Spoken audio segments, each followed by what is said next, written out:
deuxième jour de compétition et je suis avec les numéros 1 mauriciens, Mathieu et Amaury, alors qui viennent de se qualifier pour le deuxième tour. Les gars, comment vous êtes sentis? C'est votre club, c'est votre île. Est-ce que vous êtes content déjà d'avoir gagné un match dans ce tournoi, dans un Flipstar quand même? Écoute, ouais, super content d'avoir passé le premier tour là. Je suis à Isla Beauplan, super setup et ouais, vraiment content de jouer en deuxième tour Tomaleg et Pyoto. Une belle expérience et vraiment hâte de voir ce que ça donne.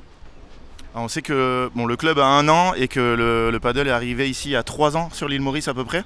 Vous, ça fait combien de temps que vous jouez? Est-ce que vous jouiez ailleurs avant ou est-ce que vous avez commencé quand c'est arrivé ici?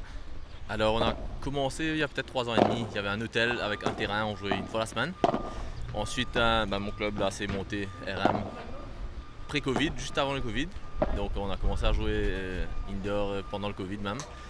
Et ensuite, après, il y a 2 ans comme ça, on s'est mis sérieusement 2-3 fois la semaine. Et ensuite, Amaury est venu gravir les échelons et là on s'est mis en paire et depuis ça on gagne presque tout. Ouais, voilà, alors on sait que le paddle se structure pas mal, donc il y a une paddle league. Expliquez-moi un peu comment ça fonctionne ici et est-ce qu'il y a beaucoup de tournois? Est-ce que vous allez vous déplacer à La Réunion? Est-ce que vous allez ailleurs faire des tournois ou est-ce que vous jouez uniquement sur l'île Maurice? Écoute, à Maurice pour l'instant, il y a un peu comme la France, ça s'appelle des M500, il y a des M250, M100, etc. Les M500 c'est une fois tous les mois et pour l'instant on ne sait pas encore, on est allé l'année dernière au Madagascar, on a gagné le Island Cup au Madagascar. Cette année on ne s'est pas trop déplacé encore mais on aimerait aller à La Réunion, mais vu qu'on n'a pas de classement français, donc un peu difficile à entrer dans les tableaux pour l'instant, mais peut-être là avec des points FIP ça va peut-être aider pour le futur. On a rencontré un peu les Réunionnais qui sont venus au A1000 et qui ont participé aussi au Flipstar. Ça crée un peu des liens et peut-être pourquoi pas l'année prochaine cocher une de date pour aller au P500 d'abord, peut-être un P1000 aussi s'ils nous accueillent. P1000 direct. Oui, parce que le problème c'est que oui, si vous n'avez pas de classement français, il va falloir trouver une assimilation. Alors là, avec vos points FIP, je pense pas que ça puisse jouer pour une assimilation, mais ça serait dommage que vous puissiez pas faire les P500 et les P1000 à La Réunion parce que bon, voilà, vous avez le niveau. Donc on va parler, la semaine dernière, il y avait un M1000 organisé ici et vous avez perdu en finale, je crois. Donc les M1000, il y en a des programmés ou ça sera vraiment très rare? Alors pour l'instant c'est programmé une fois par an, mais pour l'instant peut-être il y en a plus pendant l'année, mais pour l'instant c'est une fois par an et il y a plutôt des Réunionnais qui viennent pour l'instant et peut-être des Français par la suite. On n'est pas à l'abri de venir upgrade un M500 en 1000, je pense si le champ l'indique, s'il y a des Réunionnais, des Malgaches, pourquoi pas les Sud-Africains, on les a vus aussi très performants là sur le premier tour. Ça aurait été cool de faire un petit, plusieurs fois par an. Pourquoi pas un 1000 parce qu'un 1000 par an ça met beaucoup de pression sur le tournoi qui rapporte 1000 points et là on n'a même pas pris les 1000 points. Il y a eu les 2 costauds réunionnais en face, ils ont bien joué et ils ont fait un bon match hier aussi, je trouve, jusqu'à 3-3, ils avaient 4 balles de break. Ouais.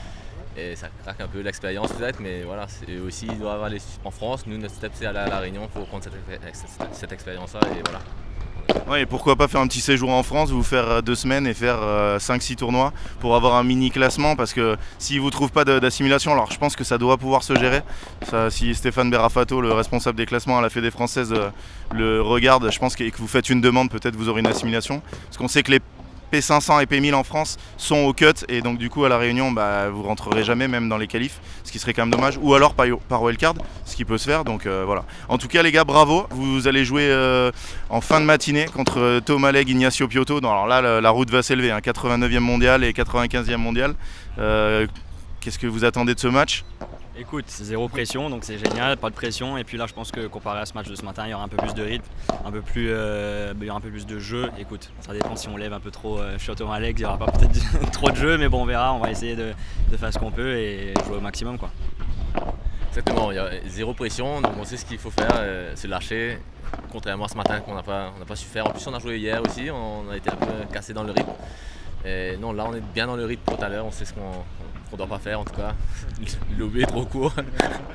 Et voilà, on va jouer à fond. Ouais, attention, parce que Tomaleg, je le connais un peu et il volaille pas mal non plus, donc les deux aussi. Donc en tout cas les gars, profitez bien de votre moment, là, allez récupérer un peu. Et puis c'est pas mal aussi d'avoir joué quand même le matin, vous connaissez ces conditions, mais d'avoir joué un peu le matin pour avant de les jouer eux, ça va être top. Profitez bien de votre match et puis à tout à l'heure. Merci beaucoup. Salut les gars, merci beaucoup.